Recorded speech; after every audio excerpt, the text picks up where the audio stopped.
Hello, everyone. Welcome to tonight's program. My name is Stephen Mattisio. I'm the Director and Chief Curator of the Blaffer Art Museum. We are just so pleased to welcome you to tonight's public program. I want to say a little bit about the museum, and then I will sort of hand it off to Stephen Fox, who will introduce tonight's roster of speakers. So we are very excited because 2023 marks the 50th anniversary of the Blaffer Art Museum. And so we're having a whole series of programs this year to celebrate the history, to look back, to reflect on the past, to take stock of the present, and to imagine the future. And so some of the elements of this celebration, this year-long celebration, will include a 50th anniversary catalog that we're putting together that will have multiple texts and images and authors. We're going to put together a 50th anniversary video where we're interviewing a number of our constituents, artists, board members, collectors, university members. We're doing an oral history archive project where we're interviewing all of the living past directors, collecting their reminiscences, memories, recollections, and putting those all together for future patronage. And we're also doing a whole series of public programs. Our curator of education, Kathrine, is doing a regular schedule of events that, again, connect with the past with the present. So, for example, just recently, during the run of the MFA program and the School of Art show at the Blaffer, we had past MFA students speaking to current MFA students and sort of sharing those experiences. We'll be doing a whole series of looking at the catalogs from every one of our 5 decades and putting those out on display. So all to say that it's going to be a really fun and kind of reflective year for the Blaffer Art Museum. And we're so pleased that this program we can present tonight. I think it's a little mix of serendipity and fate that Michelangelo Sabatino reached out to us and said, we're publishing this book and we would love to do a program. And we're like, this could not be a better occasion to schedule this program. So we're so pleased to present this evening. And I just want to say a few words about Jane Blaffer Owen. She was the daughter of Sarah Campbell Blaffer, and Sarah Campbell Blaffer was the patron who her gift of work to the University of Houston became the catalyst for the Blaffer Art Museum to begin. And while that collection has now moved to the Museum of Fine Arts Houston and lives there in its entirety and has a curator named Jim Clifton, obviously the Blaffer name, the patronage, the philanthropy has continued, and they really allow us to do what we do, and we want to celebrate the name, the honor, the heritage, and the family.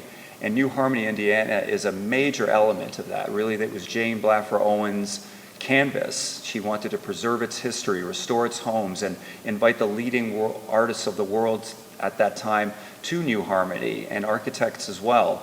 And so that kind of spirit and entrepreneurship and innovation really infuses not only New Harmony, but really what the Blaffer family has brought to this museum and to Houston. And so we're just so honored and really feel fortunate to be able to be celebrating the Blaffer family as well as be presenting this program for you tonight. So I am now going to hand it off to thank everyone, to thank Michelangelo and Stephen and Nancy and everyone involved, to thank our curator, Kathrine, for all the organization, all of our staff, and thank you for being here. And I will now hand it off to Stephen to introduce our speakers this evening. Thank you.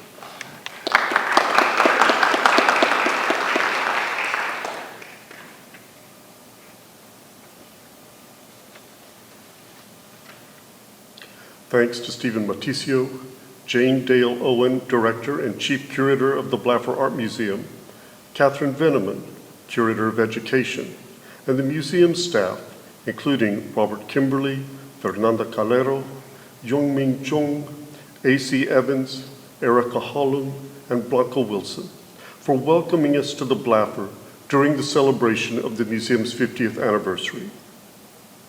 Thanks also to the co-sponsors of this event, the Gerald D. Hines College of Architecture and Design at the University of Houston, and Dean Patricia Belton Oliver, FAIA, Preservation Houston and its director, David Bush, and Houston Mod and its president, Steve Curry, FAIA. If you have not been to New Harmony, Indiana, a town in the southwest corner of Indiana, near the confluence of the Wabash and Ohio rivers, whose population has never exceeded 1,500 people, please go. The subject of our event tonight, Jane Blaffer Owen, daughter of Sarah Campbell Blaffer, for whom the museum is named, and mother of Jane Dale Owen, for whom Stephen's directorship is named, wants you to go as soon as possible. Jane Blaffer Owen died in 2010 at the age of 95. Death notwithstanding, she still wants you to go. Jane Owen could be quite insistent about your need to rush to New Harmony at your earliest opportunity, because she was convinced that it is a magic place and that your life will be improved, vastly improved, once you have made your way there. It's only a 2.5-day drive from Houston. Jane Owen spent 70 years restoring, rebuilding, and renewing New Harmony, which her husband's great-great-grandfather, Robert Owen, bought in 1824 from the Harmonist Society. This German pietist sect had settled the community 10 years earlier in 1814, when it lay at the western edge of continuous U.S. settlement. This evening, our three speakers will talk about the past and present of New Harmony, with a special emphasis on Jane Owen, why she was so compelled by this small Midwestern town, and the actions she pursued to ensure that New Harmony reclaimed its historical role as a center of spiritual inquiry and commitment. First, we will hear from Nancy Mangum McCaslin, a native Houstonian who spent years working with Jane Owen on Mrs. Owen's posthumously published autobiography, New Harmony, Indiana, Like a River, Not a Lake. Nancy Mangum McCaslin, a literary editor and an alumna of the Honors College of the University of Houston, lives in New Harmony when she is not in Houston. Following Nancy Mangum McCaslin, Dr. Michelangelo Sabatino, professor of architectural history, director of the PhD program in architecture, and inaugural John Vinci Research Fellow at the Illinois Institute of Technology in Chicago, will speak about Jane Owen's art, architecture, and landscape architecture undertakings in New Harmony. Dr. Sabatino is a former professor at the Gerald D. Hines College of Architecture and Design at the University of Houston. Together with Ben Nicholson, another former Hines College architecture professor, Dr. Sabatino organized the book, Avant-Garde in the Cornfields, to which Nancy Mangum McCaslin is also a contributor and editor. Our final speaker, Joe Meppelink, is a principal of Metal Lab, a Houston-based architecture firm that works at the cutting edge of advanced 3D modeling and digital fabrication technologies. Joe Meppelink founded Metal Lab with Andrew Vrana when both taught in the Hines College at the University of Houston. Joe Meppelink and his collaborators produce urban design, architectural design, industrial design, and work with artists to fabricate large-scale public artworks. Joe Meppelink will talk about the modeling and construction of an unbuilt project for New Harmony, architect Frederick Kiesler's Grotto for Meditation, which, reinterpreted, exists here at the University of Houston as the New Harmony Grotto. Nancy Mangum McCaslin.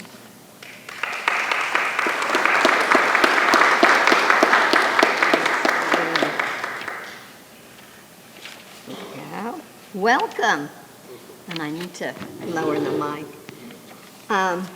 Most articles, honors, awards, and lectures always highlight Jane Blaffer Owen within the context of being an oil heiress.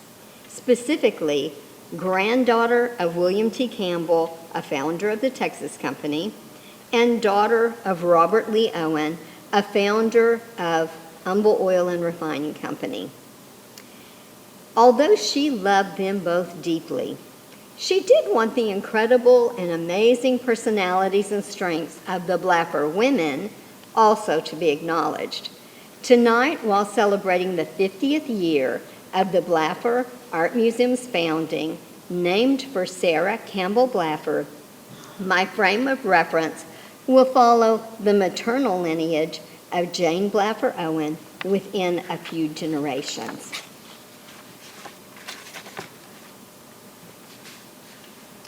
When we were discussing a title for her memoir, Jane Blaffer Owen knew she wanted to draw a parallel between the Wabash River that borders New Harmony and the generations of people whose time there made an imprint on the small historic town. Like a river, not a lake, was also a valuable metaphor for her perspective on giving of oneself. A river flows freely onward in an eternal outpouring, in contrast to a lake that fills and widens without letting go of its gifts. A 1981 article entitled Town and Country Visits a Unique American Dynasty, the Blaffer Women, features their photographs set amid historic New Harmony's buildings, landscapes, and even the cornfields. Many of these women and their children are associated with the Blaffer Museum. Here to the left, Jane Owen sits by a staircase, and on the right, her sister Titi stands in an original Harmonist log cabin. Oh, sorry. He says I need to put it closer. Here we, from left to right, have a photo spread of the Blaffer women, many of whose names you'll recognize. Granddaughter Ingrid Arneberg, daughters Jane Dale Owen and Ann Dale Owen, niece Joan Blaffer Johnson, Jane Blaffer Owen in the hat, and niece Diane, Jane Owen's younger sister, Joyce's daughter. Sarah Jane Turnbull Campbell and William T. Campbell met and married in 1880 in Ohio, where they briefly lived with her parents before moving to Texas. Sarah became involved in her husband's newspaper business and learned to set type. By 1888, they settled in Lampasas, Texas. The Spindletop Gusher of 1901 would change the trajectory of their lives. They built a new house circa 1903, naming it Argyle Heights.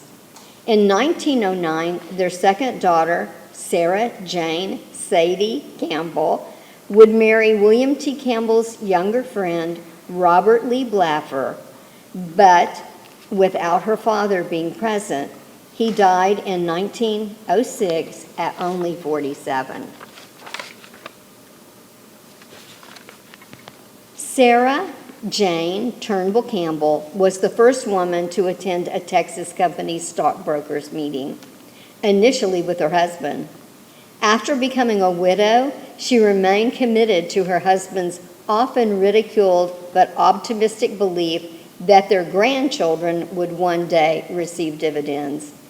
Despite the efforts of powerful men to persuade her to sell her stock, she instead became a knowledgeable stockholder and sometimes litigated to maintain her interests and those of the Texas company. When she remarried a Lampasas school superintendent, George Dallas Scott, in 1911, I think she's one of the first women who hyphenated her name as Campbell Scott. She was considered a significant role model for her daughters and her granddaughters and lived to be 90.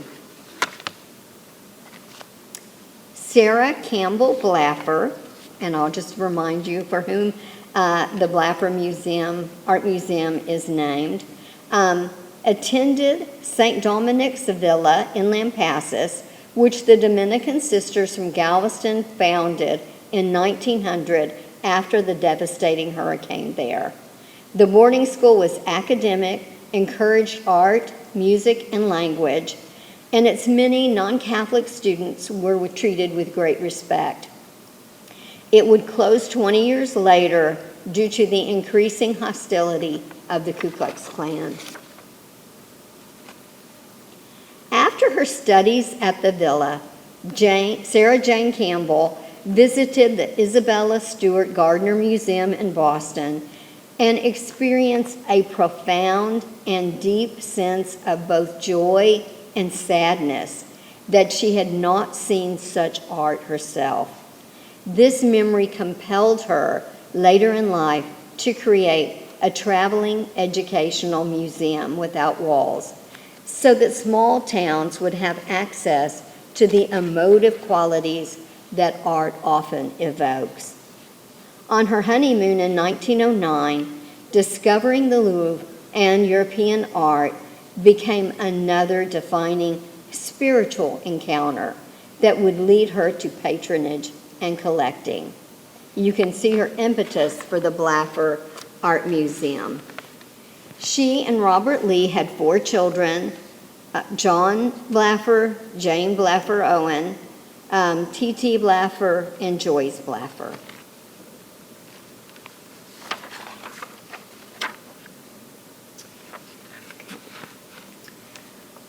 Jane Blaffer Owen, her early education was an encounter with the works of art in Europe and America through her mother. Sarah Campbell Blaffer exposed a young Jake to working artists rather than dealers in galleries.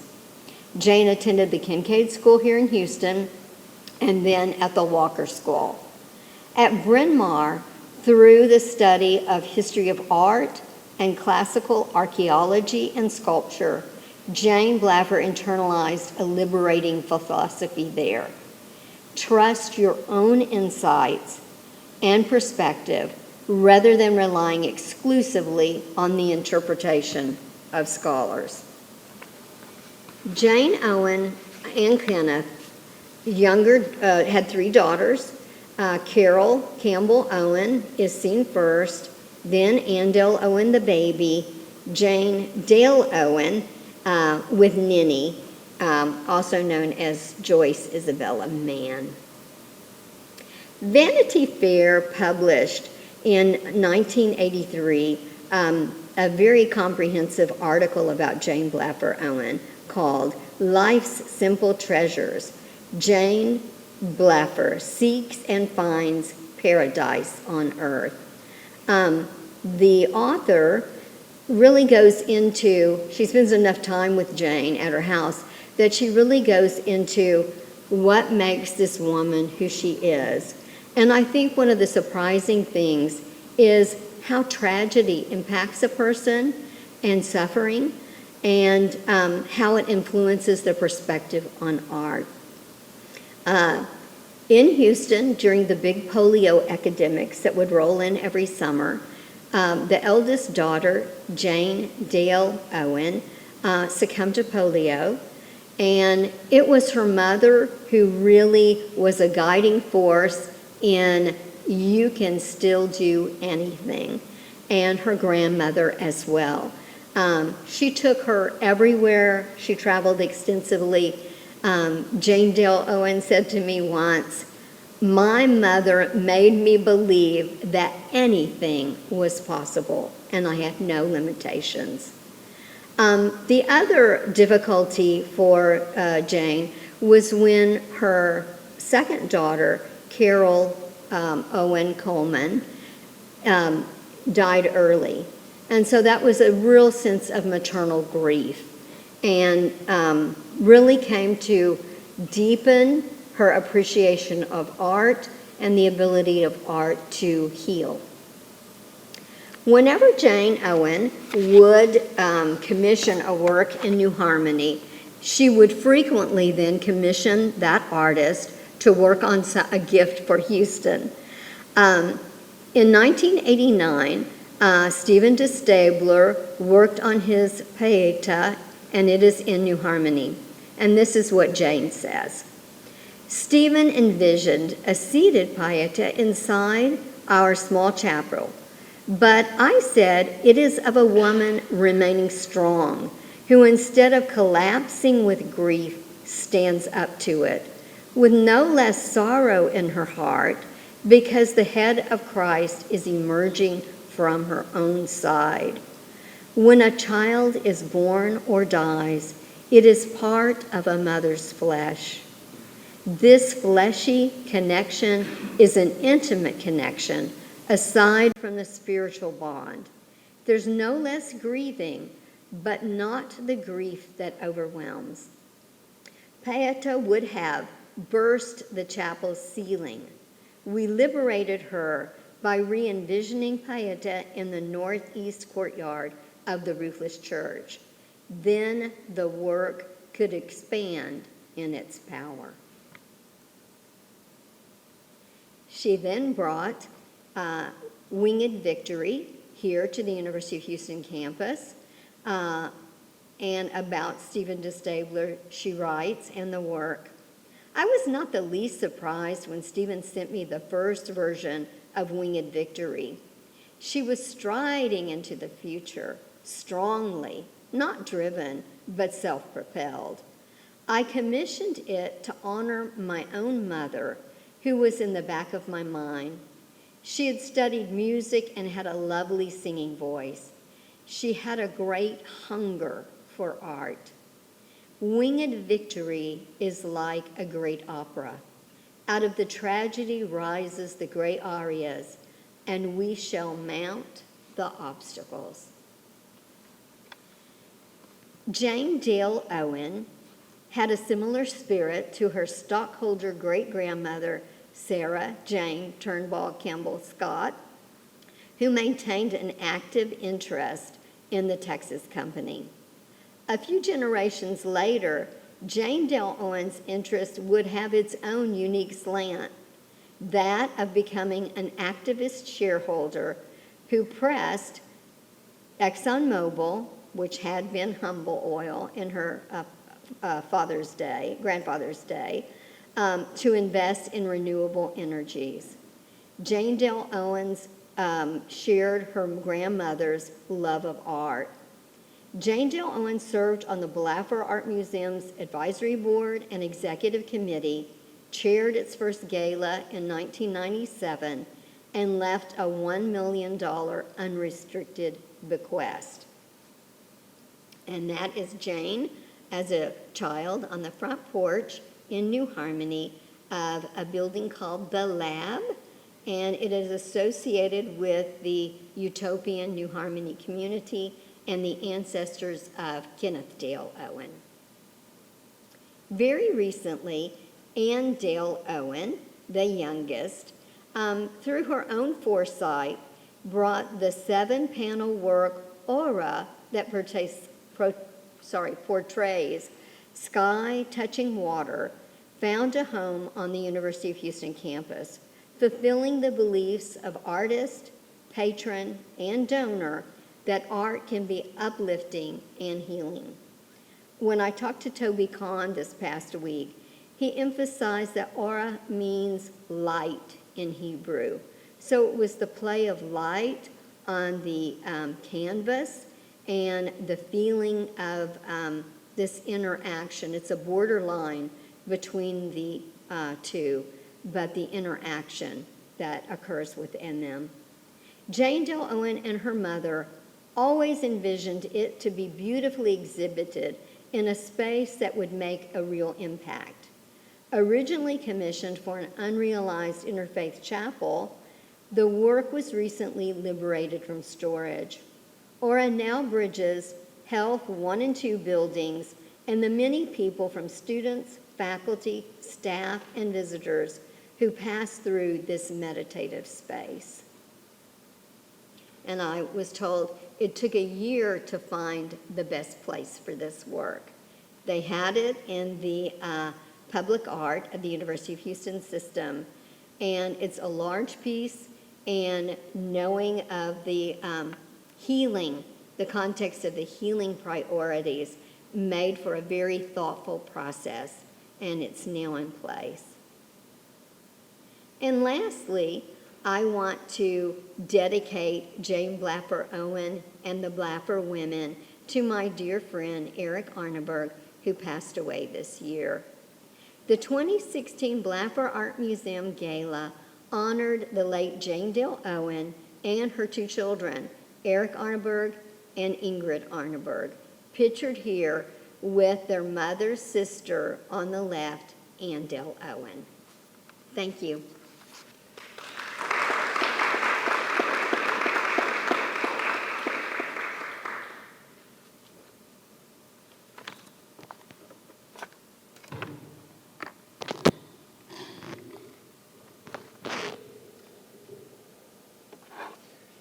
Good evening, all.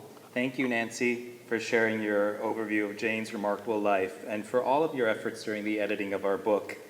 Before proceeding to the specifics of Avant-Garde in the Cornfields, I would like to acknowledge the book's co-editor and contributing author, Ben Nicholson, who could not join us this evening. We worked for many years, first here in Houston and later in New Harmony in Chicago, to produce our book overcoming obstacles and delays of all sorts and never giving up, even when we thought we might just have to. We hoped Jane would be alive to hold the book in her hands, but that was not to be the case. A special shout out to local arts patron and friend of architecture, Cynthia Tolles, who started the ball rolling and bringing us back to Houston. Thank you, Cynthia. I would also like to acknowledge my dear friend, Stephen Fox, for his patient assistance throughout the process of the book writing, as well as other contributing authors who are not here with us tonight, such as Cami McAtee, Christine Gorby, and Ken Schutte. Although the book was published when I had already left the University of Houston for Chicago and IIT, I'm especially grateful for my time here in Houston. I may have not been fully aware of it then, but the quirky mixture of cosmopolitan folksy that makes this city a special place reinforced my own thinking in terms of modern and contemporary art and architecture. But now back to our book. Here it is. I'm showing you a dramatic night view of Philip Johnson's Roofless Church by Chicago-based photographer Bert Van Bork before and after it was selected and transformed for our cover. Seeing them together draws attention to the transformation of raw archival materials gathered during the research and writing phase that led to the final publication. Though there are many things that I learned from my collaborators, throughout the process of writing our book, I will, however, claim authorship of its title. I'm sharing this not out of vanity, but rather to explain what first attracted me to the idea of writing a book about New Harmony. Having started my journey as an architectural historian trying to make sense of the ways in which vernacular buildings, typically found on the outskirts of cities where the urban gives way to the rural, I was particularly interested in understanding how alternative forms of modernity that rejected the Baudelairean sort of emphasis on the city in favor of the rural. Therefore, the adventures of a small town surrounded by cornfields like New Harmony intrigued me. Our book seeks to demonstrate how, even in seemingly remote places, avant-garde experiments in art, architecture, and gardens or landscapes are possible if, and only if, you have vision and determination like Jane Blaffer Owen. In terms of the subtitle, as the book began taking shape, I also insisted, encountering some resistance from my co-editor Ben, that we include Jane's efforts in preservation in New Harmony, alongside her commissioning of new buildings and gardens. As far as I'm concerned, without acknowledging the tensions with the past, it is more challenging to understand the radical trajectories of the future. As you will see shortly, remarkable things can happen in off-the-beaten-path places. Here on the left is an image of Jane sitting with Johnson in the early 1960s within the loggia of the Roofless Church overlooking the adjacent field. To the right is a contemporary photo of a John Deere combine harvester in the process of doing its job. This beautiful dialogue between nature, albeit cultivated, and architecture is what makes New Harmony so compelling even today. To accompany his black and white photo seen on the left, taken of Philip Johnson's Roofless Church in '69, almost a decade after it was completed, the remarkable author and photographer G.E. Kidder Smith, who unfortunately has been all but forgotten today, described the Roofless Church as, and I quote, the most profound religious shelter in the United States today. To the right, we see a color rendition taken several years later from a bird's eye view against the verdant canopies of the towering trees. We also see the sparkling white Athenaeum, designed by Richard Meyer as New Harmony's Educational Welcome Center and completed in 1979. For those of you who don't know, the catalyst for this book can be traced back to Joe Mashburn, the former dean of the Hines College of Architecture, who also had the good idea to hire me as an assistant professor years ago. You're too serious. I needed a laugh there. Stiff Houstonians. He was pleased with our book, but sadly didn't live it long enough to be with us here tonight. He was always a kind and supportive dean, and I will always cherish his memory. Here is Joe with Johnson and Julia, who is happily here with us tonight. Not only did Johnson design the roofless church, he played an important catalytic role connecting Houston with New York and Jane Blaffer Owen with the Hines College. To the left is a photo of Joe. Sorry, I missed that. Back. To the left is a photo of Joe, Julia, and Johnson. And to the right, a historic photo of Jane Owen and Johnson in front of the balcony of the roofless church at the May Day dedication in 1960. To the left is a photo of Joe with Jane during an interview in New Harmony. We'd hoped to show a recorded interview, but have not been able to track it down. And so we hopefully will find that and put it up on the web at some point. At the time of the interview, Joe was curating an exhibition about New Harmony, as we see with the invitation to the right. The exhibition and ongoing dialogue with Jane eventually jump-started an invitation to Ben Nicholson to lead a Frederick Kiesler design studio at the college that eventually led to my meeting him and deciding we would collaborate on the story of how Jane's philanthropy shaped post-World War II New Harmony. This evening, time constraints don't permit me to go into great detail about the early 19th century history of New Harmony. Needless to say, before the European settlers, the land belonged to the native inhabitants. It was subsequently settled by the German Pietist sect, the Harmonists Society, in 1814 under the leadership of George Rapp, who we see on the far left. In 1824, 10 years later, the Scottish socialist Robert Owen, seen here in the middle, bought the town from the Harmonist Society. Our book focuses on Jane Owen's time spent transforming the town. Shortly after marrying her husband, Kenneth Dale Owen, whose great-great-grandfather was Robert Owen, she began her journey to shape a modern-day site of spirituality that continued for nearly 70 years. Jane Owen's progressive vision emerged gradually as she sought to construct a new New Harmony, building upon but also distinguishing itself from the religious legacy of Rapp and the scientific legacy of Owen in order to focus on faith and reconciliation. It is not by coincidence that Jane would often paraphrase the thinking of Paul Tillich, one of her great spiritual mentors, who wrote the following in his 1932 The Religious Situation, seen at the bottom here. To understand the present means to see it in its inner tension toward the future. In this field also, there is such a thing as spiritual perspective and the possibility of finding amid all the infinite aspirations and tensions which every present contains, not only those which conserve the past, but also those which are created anew and pregnant with the future.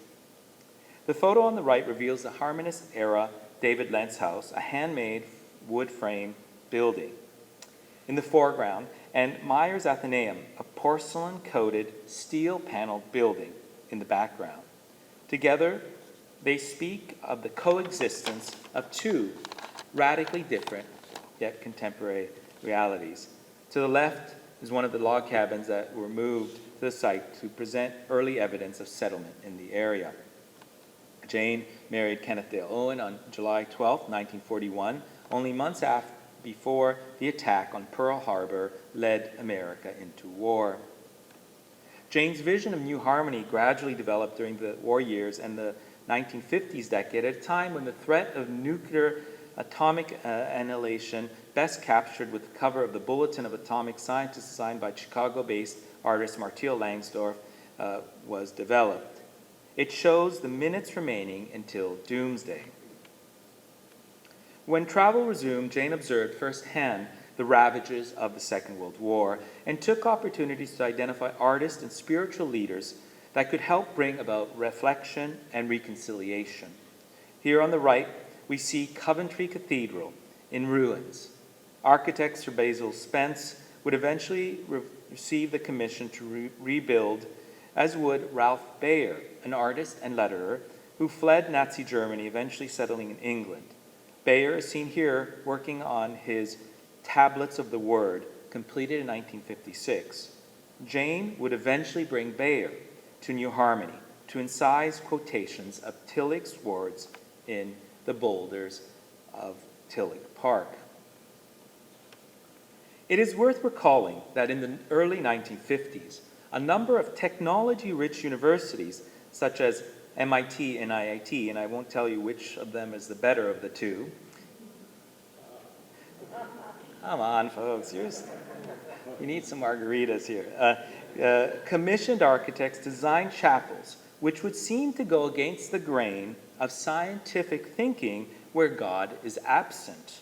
Taking heed of the regrets expressed by Robert Oppenheimer, the new educational impetus during those years was to train not only scientists, but to train moral scientists. Here on the left, you see Mies van der Rohe's Carr Chapel at IIT, 1951. In the middle, Eero Saarinen's non-denominational chapel for MIT. And to the right, the roofless church. At Brandeis University in Waltham, Massachusetts, Harrison and Abramovitz completed a triad of chapels in 1955 dedicated to the Catholic, Protestant, and Jewish faith. Eero Saarinen's unbuilt version on the right was much more radical insofar as it foresaw all three faith groups celebrating under the same roof, not as distinct buildings. This idea of a shared sky would eventually be echoed in Johnson's roofless church in New Harmony. The sky overhead is meant to connect with nature while welcoming all of those who walk into the perimeter walls of the roofless church. Let's return to Houston for a moment, where Jane was born in 1915 and died in 2010. Here we see an aerial view of Houston in the early 50s and an image of what gave her family the means with which she could fund her philanthropy, Humble Oil, amongst the others. She once recounted that New Harmony needed her philanthropy more than Houston-based arts and culture organizations who already had plenty of money to support them. Houston is where Jane met Johnson, who was brought here by Dominique and John de Menil to design their family residence, seen here on the left in a beautiful photo by Paul Hester. Johnson also received numerous commissions in Texas and beyond because of his friendship with the de Menils. To the right is a photo of Johnson and Dominique, both looking very fabulous. The de Menils were also instrumental in helping Johnson receive the commission for the campus of the Catholic University of St. Thomas, where the Rothko Chapel was originally supposed to be located and was eventually moved just a few blocks away. Though through the de Menils, Jane also came to discover the work of Père Couturier, the Dominican friar and Catholic priest who was instrumental in commissioning sacred buildings like Ronchamp, the Ronchamp Chapel, to atheists like Le Corbusier.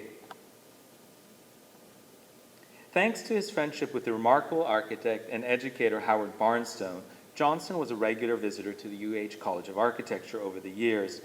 Here, on the left is a photo of Johnson speaking to students against the backdrop of a photo where you can barely make out who? Alva Alto.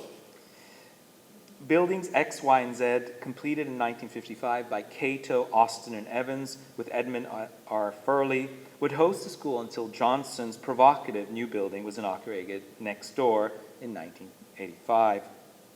For those who wish to learn more about Barnstone, shout out, we are presenting Making Houston Modern tomorrow night as part of Texas Design Week at CAM Studio. It is no coincidence that Jane chose a building aimed at encouraging faith for her first new commission in New Harmony. Here on the far right, we see Johnson relaxing during the May 1916 opening. In the middle, a photo of the model. On the left, Wolf van Eckhart's book, Mid-Century Architecture in America, published in 1961, which is the only one to feature, at least that I know of, the roofless church on its cover shortly after it was inaugurated. While the de Menils looked to Couturier for spiritual guidance, Jane sought out Paul Tillich, the existentialist philosopher and Lutheran Protestant theologian. Here on the left, she is seen next to Tillich on the site that would become, after a failed commission to Frederick Kieser to design the Cave of the New Being, which is now Tillich Park, designed by Robert Syme, formidable landscape architect. Here to the right, we see Kieser on the future site with his collaborators.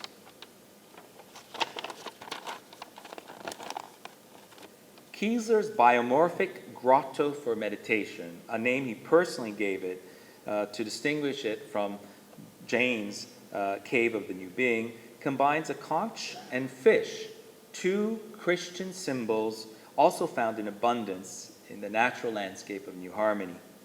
The puppeteer artists to the right, Elizabeth and Frank Hines, created the nativity figures out of paper mache that were meant to inhabit the grotto.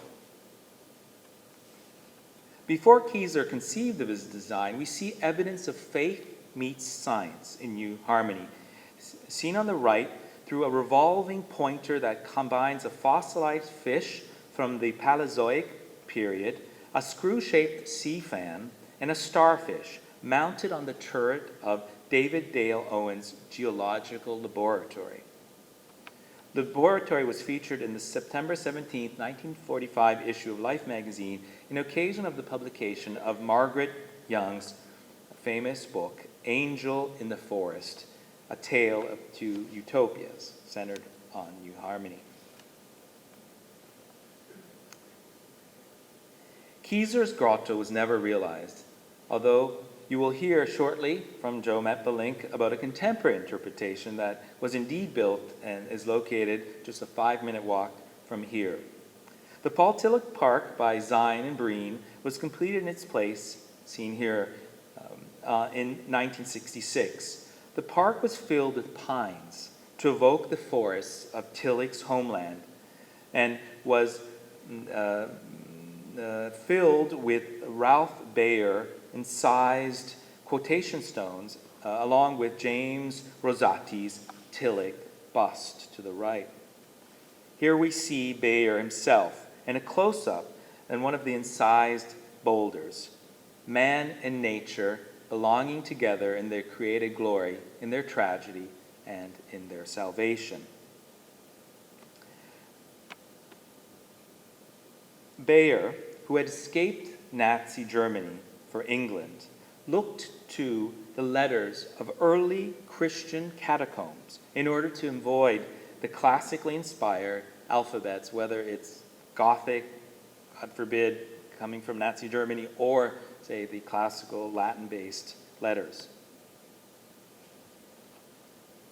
In the black and white aerial to the right, by Yukio Futagawa, we see the Athenaeum in the foreground and the roofless church in the background. Together, they reflect two distinct moments of American architecture that see a waning in interest in organicism in favor of a neo-avant-garde rationalism. To the left, the color photo reveals the important relationship with the Wabash River that defines New Harmony and is the leitmotif of Mayer's metaphorical ship. In her New York Times review of the building entitled A Radical New Edition for Mid-America, Ada Louise Huxtable wrote, and I quote, "On the banks of the Wabash River, not far from the cornfields of Indiana, stands a gleaming white structure that is as radical an addition to the rural American heartland as Le Corbusier's Villa Savoie was to the French countryside at Poissy half a century ago." Here on the left, we see Richard Meyer leaning on the decidedly low-tech split-rail fence, a wonderful contrast of materials and know-how. Although Ralph Schwartz, seen here in the middle photo with Meyer, was initially hired by Jane for the Blaffer Foundation Board, he eventually served as the first president of historic New Harmony in '74. It was the Lilly Foundation, and not Jane, who paid for the Athenaeum. Before arriving to New Harmony, Schwartz was instrumental in the planning and realization of the cutting-edge Ford Foundation building, also by young architects Kevin Roach and John Dinkeloo, seen here the building to the right. Schwartz's brilliant idea was to create a diffuse museum for New Harmony. Rather than concentrate all the exhibitions in the Athenaeum, he branched out to historic buildings of the Harmonist era, as well as other buildings that had been subsequently abandoned. Here we see how he took the former Lichtenberger store, a general store, and transformed it into a gallery showcasing the work of Carl Bodmer, an artist who visited and depicted New Harmony and region during the late 19th century. Both Schwartz and Jane were not the first to dedicate themselves to preservation initiatives in New Harmony.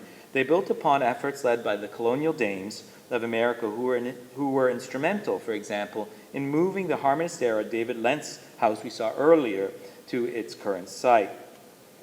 Jane's early preservation interventions during the 1950s, including relocating the conjoined 1814 Harmonist Sadler shop log house and the mid-19th century building that she rechristened the Barrett Gatehouse, seen here.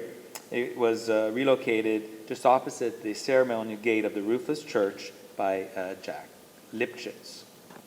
For this and several other preservation interventions, Jane relied upon the advice of engineer turned historian Don Blair, who published an important study on Harmonist timber frame building, such as the Lentz House. On the left is a publication authored by Blair, and in the middle, one of his drawings. Jane also cherished gardens and landscapes that helped nurture collective as well as private reconciliation. Carol's Garden and the Fountain of Life is a memorial garden dedicated in 1982, and it was commissioned to help her grieve the death of her daughter, Carol Owen Coleman. During the mid-1970s, in order to accommodate visitors to New Harmony, she hoped would eventually grow in numbers over the years, Jane commissioned the Indianapolis architect and Yale-trained architect Evans Volin to design the New Harmony Inn seen here. Volin took inspiration from the Harmonist era communal houses and created spare and elegant interiors. Whether it was providing houses for visitors or finding a place for her to personally live in this historic Harmonist era Rawlings house to the left, where she spent the last years of her life, Jane sought to make New Harmony a serene and beautiful place of reconciliation and discovery. Whether welcoming visitors for a day visit or an extended stay, she earnestly sought to foster a place where avant-garde ideas of art, architecture, and landscape could attract people from all walks of life and from all corners of the world in order to experience her joyful vision for a new Harmony. Finally, leaving the word to Jane and reinforcing Stephen's insistence at the beginning of this evening, we invite you to please visit New Harmony as soon as possible and see for yourselves what transformational impact illuminated philanthropy of art and the built environment can achieve. Thank you.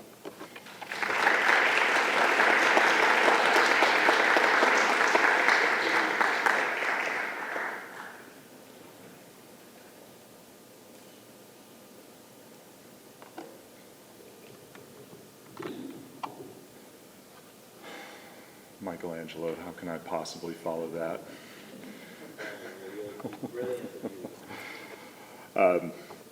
And Nancy, thank you. That was the most fun lecture I've seen in a long time. Both of you, really. I stand in awe, and I am, by contrast, quite a dilettante, as you will all see here. I thought I would open with this photograph. Has anybody seen this thing? Has anybody wondered what is the strange cheese grater to the east of the architecture building?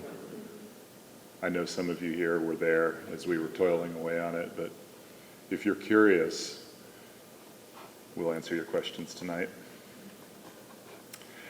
I wanted to start with this slide. This was such a happy day in 2010.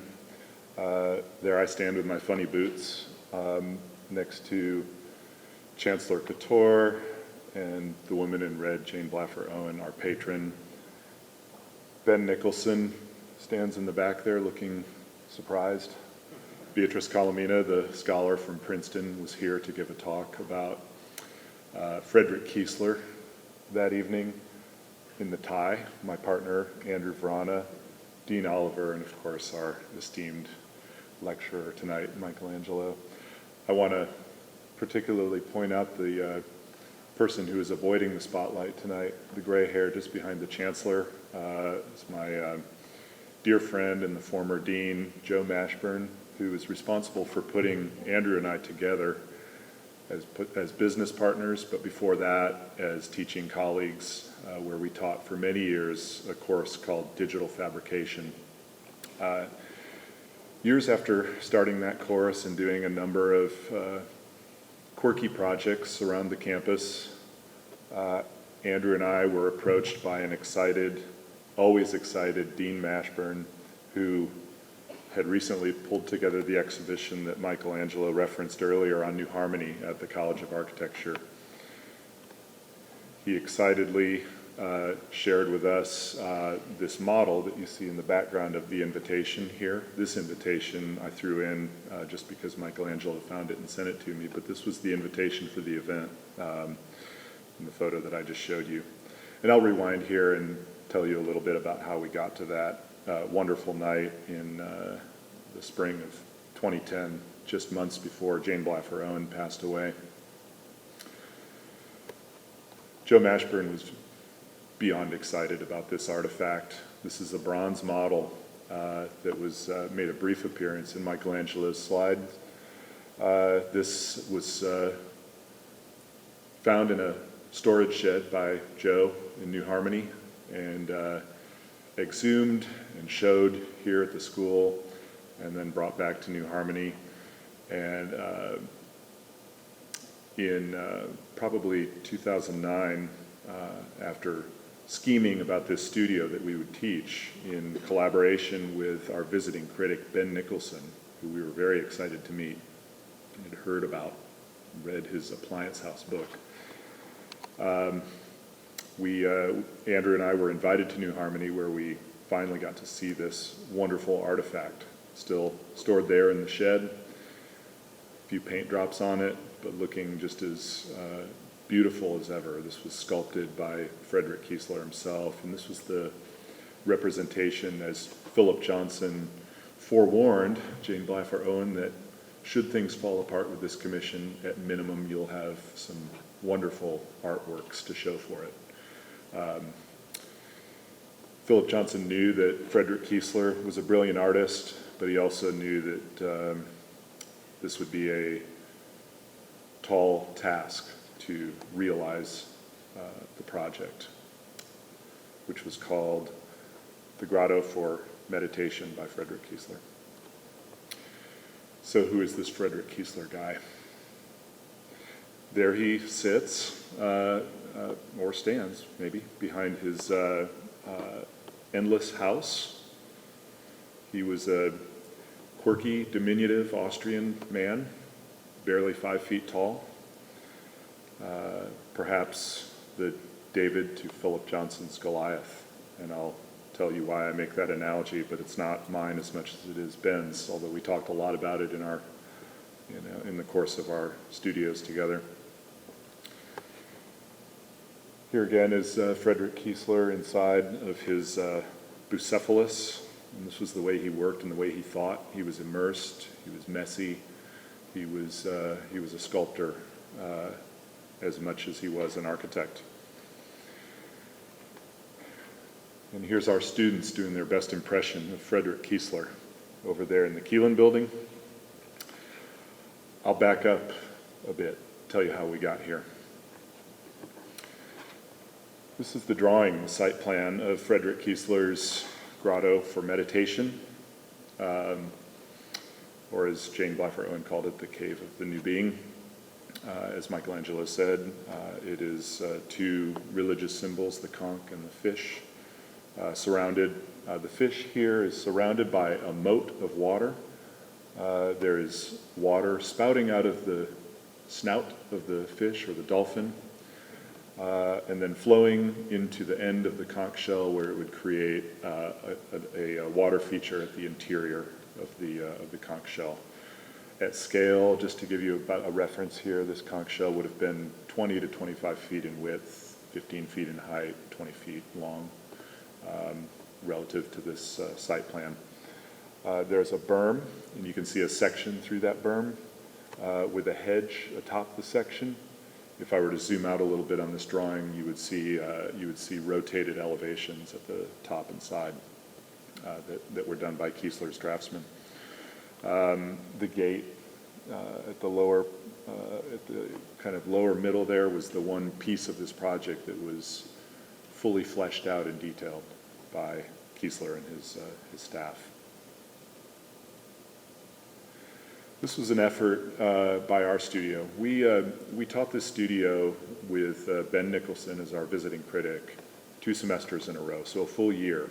And we also had attached to the studio our digital fabrication seminar that was kind of a 3-credit course that was kind of in service to the studio, if you will.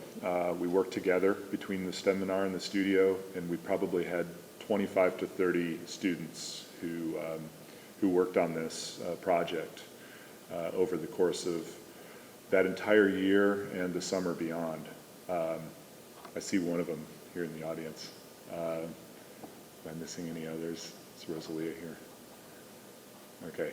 This was a wonderful, wonderful experience in this studio, and I can't tell you how much of an impact that had, not just on Andrew and I and our partnership and our future practice, but on the practice of on the evolution of these students, what they went on to do, what they continue to do in their practices today. When you work this hard at something, when you try this hard, that impact is indeed very long-lasting. And we did this with the support, and I can't emphasize this enough. Jane Blaffer Owen loved our students. She absolutely loved our students. We met in the, okay, help me remind me the name of the room off to the side of the dean's office there, the Space Age Lounge. Sorry. The Allen Media Room. We would meet in the Allen Media Room, the teleport, thank you. We would meet in the Allen Media Room with Jane and our students. We would sit around cross-legged on the floor. It was familial in the best ways, and she absolutely adored our kids and loved to watch our progress. She welcomed first Andrew and I, and then all of our students to New Harmony. It was a remarkable experience to just scratch the surface and engage in this incredible history, and to play just a small part in the end of this story for Jane. This drawing and model that we made in the studio was part of a really exhaustive effort to understand the history and the context of Frederick Kiesler's commission. So for the first time ever, this shows at scale Frederick Kiesler's site plan in comparison and relative to Philip Johnson's roofless church. So as you can see, it sits here just to the east. We speculated that Kiesler's kind of off-centeredness was a little bit of a jab at his neighbor to the west. We're not sure about that, but we had a lot of interesting theories about Kiesler's relationship to Philip Johnson and to Paul Tillich. He had a partial wall, not a complete kind of, containment of his containment. Rather was this kind of beautiful form with passing berms that framed the gate, which the gate is not shown on this drawing. But We did this site plan by doing an overland survey with 100-foot tapes and our students, and thankfully Kiesler's drawing had noted on it several large trees, and those trees were named by their species. And so we trotted around the site, identified those trees, measured them, scaled them relative to Kiesler's drawings, and that's how we pulled this site plan together. So this is a piece that I'm really proud of, and hell if I know where this model is, or I would have brought it. But it was really a wonderful effort, and something that, you know, really helped us to kind of understand where we were working and why. These are some of Kiesler's sketches of the conch shell. These are some of our students' sections of conch shells and how we were beginning to reimagine the grotto for meditation in a contemporary context here in Houston. These are some of Kiesler's sketches that were not necessarily about the grotto, but Kiesler had a very interesting kind of obsession with topological surfaces, although we don't believe that he understood this this kind of work, but he was very interested in you know, the kind of component-based assembly of, you know, in order to realize complex geometries. These were cues that we started to pick up on and bring forward into the contemporary tool set that we had at our disposal through advanced 3D modeling and digital fabrication. As we started to think about how to structure a conch shell, a completely kind of amorphous form that has no straight lines or flat planes in it, we looked at, you know, different ways of creating topological surfaces and then subdividing it to structure those surfaces. The most common of which is contouring, simply slicing something like bread and then cutting those shapes out and putting them back together. That could be perhaps approximated by the thing on the far left. What we landed on, however, was something that was really inspired by what's shown here on the upper right, which is a porcelain tile of Japanese manufacture that was slated for use as the grotto's exterior. So imagine this conch shell clad entirely in this kind of beautiful speckled beige tile. It had a kind of shiny quality to it, and if you've been to New Harmony or stayed in an old house, you may have seen this. It's on many a floor and wall of some of the historic structures in New Harmony. Why is that? This was bought in advance, boxes and boxes of it. There are probably still boxes of it in New Harmony, stored someplace. Maybe Nancy knows where. But there were boxes and boxes of this tile. I have a piece of it in our office still. This became kind of our cue, and we approximated these tiles, which are assembled in a non-repetitive pattern. It really didn't have a pattern that one could see clearly, although the tiles do have an edge that fits together, and you know, they were about a 1.5 18-inch squares that they came in. So we approximated that with a Voronoi pattern, which is shown on the far right here. Voronoi pattern is found in nature in the structure of dragonfly wings, tortoise shells, or perhaps the way that mud would crack and dry in a low-flowing river. And so we set out to, and I'm not going to bore you at length with how we did it, but I'll just kind of rip through these images. So we created this kind of shell form, and mind you, this is 15 years ago, so this was really kind of at the cutting edge of digital fabrication at this time. In fact, you know, Andrew and I traveled to Columbia and the Architectural Association in London to talk about how we were doing this project. It still seems hard to me to this day. Like, how did we do this? You know, and really the answer is we had just these amazing students who believed in this effort and pushed so incredibly hard to make this happen. This is a 3D model on screen, and days later, Rosalia Covarrubias built a small prototype. I think this is a 1/12 scale prototype on her desk, with a computer on kind of in one hand and hot glue in the other. And then we moved up in scale. We kind of pulled this strange Voronoi pattern, which we had been given depth according to where it was in the structure and what it needed to do.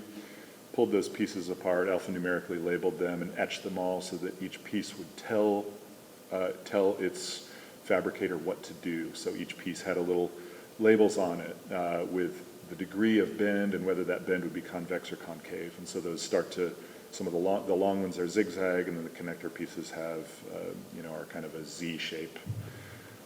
These came together beautifully, flawlessly. And again, here's our young Kiesler in a welding suit inside of his grotto, which this kid took a shine to welding. He was a really shy student, but we put a welding torch in his hand and he just bloomed before our eyes. He put that thing together in one day. I am not kidding. This still sits at our office. We store it on the roof of our office because it's kind of a space hog, and it'll stub your toe in the worst way. But we still have this piece. Here's the interior of it, and here it is sitting outside. But we weren't done with a quarter scale model. This piece here is, as you could see previously, maybe 3 feet tall, 6 feet long, 7 feet wide, and a beautiful artifact. But we had ambitions to build this to the east of our own Philip Johnson building, thereby replicating this relationship, David and Goliath. We created a site plan that was analogous to Frederick Kiesler's, but modified to adapt to our surroundings. There's a strange pond over there. Maybe you've seen that. That pond showed up one day. There was a slab there which predates many of us. The slab had other uses. We co-opted that slab. We cut it, polished it, modified it, and imagined that we could put this thing on top of it. We didn't ask permission. And then the facilities and planning director called us into his office for a meeting and gave us permission, much to our surprise. Jane Blaffer Owen, meanwhile, gave us some money to work with. And so after our students had done their coursework, made their model, put their boards up, had their final reviews, we set to work scaling this thing up. So this is, now, these are our students. I think, Michael, look at you haven't changed a bit. That's Michael Gonzalez there. That's Andrew Verana in the Carhartt jacket, my partner. I don't know if I can identify anybody else, but we built this in the Kiesler building. We took a lot of joy in putting the quarter scale model next to the big model just to kind of hype ourselves up, give ourselves the emotional fuel to proceed. We did this during the summer. We did this on our own. Our students came back for the love of the game. Our shop manager was none too happy that we were mucking his shop up all summer long, but we did it. And we, just like Rosalia built that model on her desk with her computer next to her, we built this thing at full scale inside the Keelan building, like a ship in a bottle. Of course, we had to break the ship in half to take it out of the bottle. And we hired some help to do that. The help that we hired, Renfro and Company. If you've built anything in this city with, that's a beautiful architectural metal, Renfro probably built it. But Renfro had just started his company back then, and he was kind enough to come out and help us with his staff, his crew, and break this in half and set it out on our slab for us. So mind you, we had the blessing at this point of facilities and planning department, and there we sat it out here on the next to this strange pond. And there it sits to this day. So now you know why it's there and what it was all about. And of course, it's gotten a little bit more overgrown. There were some plans afoot long ago, long ago, in a past, seems like a past life, to create and develop further the landscape around it. But for now, it's just some good eye candy and backdrop for the other things that go on at this great university. So with that, I will say, and I want to say just one more thing, because I believe there are books for sale out here. My dear colleagues, Michelangelo, Ben Nicholson, my new friend Nancy, this is a wonderful book, everybody. Go out and buy one. Michelangelo will sign it for you. Nancy probably will too. Maybe I could get Nancy's signature. I know how to find Ben, if you want to get his signature too. He's still in New Harmony. We saw him last year. I've been there 5 times now. Please go. This place is just fantastic if you haven't been. I've had the pleasure of going there over the period of 15 years, and my most recent trip was just last year to see Ben, and what a joy it was to reconnect with him. I want to read just briefly what Ben wrote when we brought the book to him to sign last year, and we brought the Appliance House book for him to sign too. For Joe and Andrew, in your magic fingers, that saw what could be and then did it. Thank you for that. I'm humbled by that, but the magic fingers were those of our students who put that effort in. 20, 25, 30 sets of fingers. Michael, thank you for everything you did. It was such a wonderful effort. Thank you.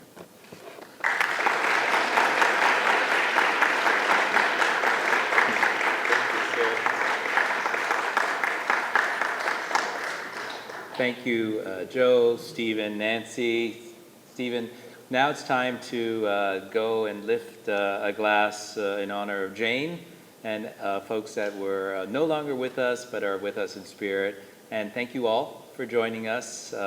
And we'll see each other in the Blaffer Cafe. Is that right? And Stephen has the best jacket in the room, so he's going to lead the way. So thank you again, everyone.